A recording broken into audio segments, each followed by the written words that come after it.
The Rise of Skywalker is said to have many different twists and turns, as well as surprises in this film that will lead to saga-wide implications that will change our entire view on the Skywalker saga, including The Last Jedi by director J.J. Abrams.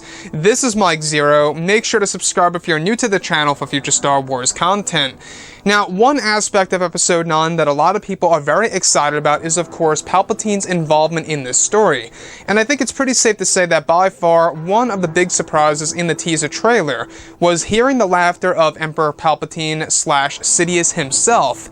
And I really do believe that that's the driving force of the hype to go ahead and see Episode 9, is Palpatine's involvement in this story. We do know that J.J. Abrams used a lot of Star Wars Legends material in order to really use Palpatine in a specific way in Episode 9. Now, these past couple of weeks or so, we've been learning a whole lot more about this film, and when it all comes down to one of the concept art descriptions, this is where things begin to get very exciting for this movie.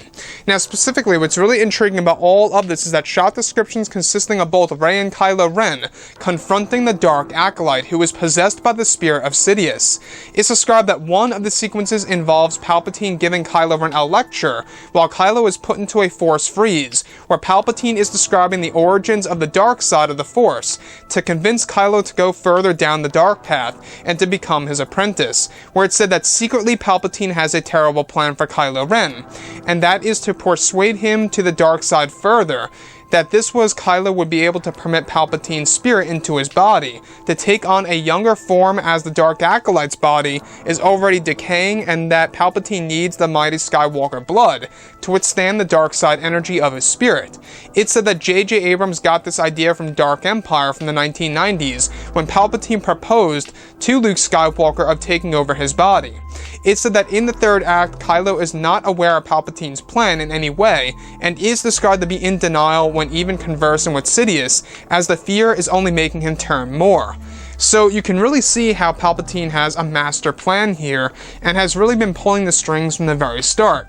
Now, I want to go over the spirit of Sidious. Now, we do know that Palpatine's spirit is loosely based off of the essence transfer technique in Star Wars Legends material. Now, in the Dark Empire comic, we had Palpatine clones, that Palpatine's consciousness actually took over the clones throughout the power of essence transfer. But the thing is that's really interesting is that in the Dark Empire comic, Palpatine even proposed to Luke Skywalker about allowing himself to enter Luke's body. Now, though that never happened in the Dark Empire comic, he actually proposed the idea, and that's exactly what J.J. Abrams got the idea from, is to use that against Kylo Ren in Episode 9. So that's one of the big plans by Lord Sidious himself in the form of a spirit, while he's in the body of the Dark Acolyte. Now, the Dark Acolyte body, is actually starting to decay because of the dark side energy that is caused by the spirit of Sidious, and that only the mighty Skywalker blood would be able to handle that dark side energy. And what I like about this is that it really does give a reason. It gives us a purpose, right? To realize that there is a reason behind it all as to why the spirit of Sidious needs Kylo Ren's body. He's got that mighty Skywalker blood, and I think that's exactly why Luke Skywalker delivered that line of dialogue to Rey in The Last Jedi, was that could very well have been used as a form of foreshadowing. Now, when we look at Episode 9 specifically, we do know that J.J. Abrams is trying to do a lot of crazy and wild things that fans would have never seen coming in the Star Wars franchise, that's really going to evolve the Star Wars films into something new.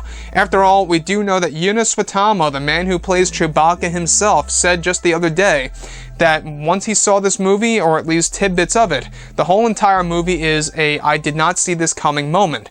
And that really speaks a lot, that this tells us that this movie is full of revelations, full of twists and turns, that's really going to change our view on all the Star Wars movies.